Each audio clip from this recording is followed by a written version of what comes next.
aujourd'hui, tout le monde connaît quelqu'un qui a eu un stent.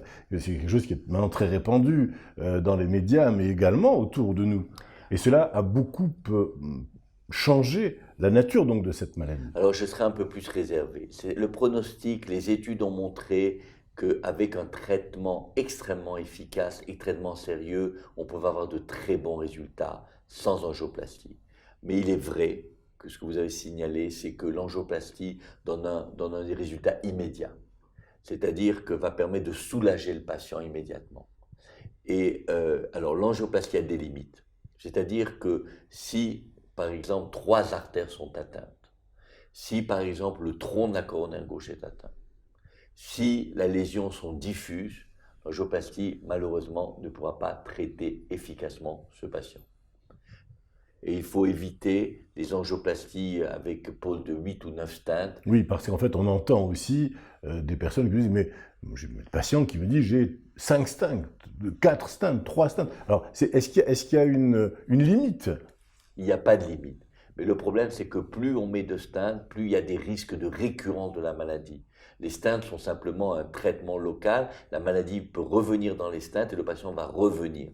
Donc, il faut... C'est important ce que vous dites, excusez-moi. Ça veut dire que la pose d'un stent, ou plusieurs stents, n'empêchera pas une nouvelle maladie coronarienne, ou en tout cas l'évolution de la maladie coronarienne antérieure. Bien entendu, d'où l'importance de l'hygiène de vie, d'où l'importance du traitement des facteurs de risque. Il ne faut pas que le patient considère que le stent est la guérison de sa maladie. Le stent est un traitement symptomatique qui va soulager ses symptômes, mais la maladie de fond, c'est la maladie athérosclérose.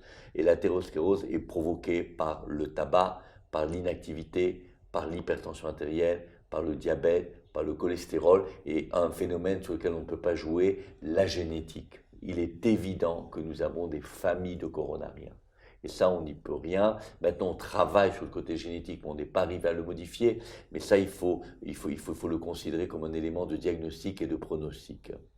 Quand 3 artères sont atteintes, et surtout quand la fonction ventriculaire gauche est déjà altérée, le meilleur traitement est la chirurgie cardiaque. Les pontages orthocoronaires qui ont fait leur preuve depuis 20 ans. C'est encore d'actualité. C'est parfaitement d'actualité.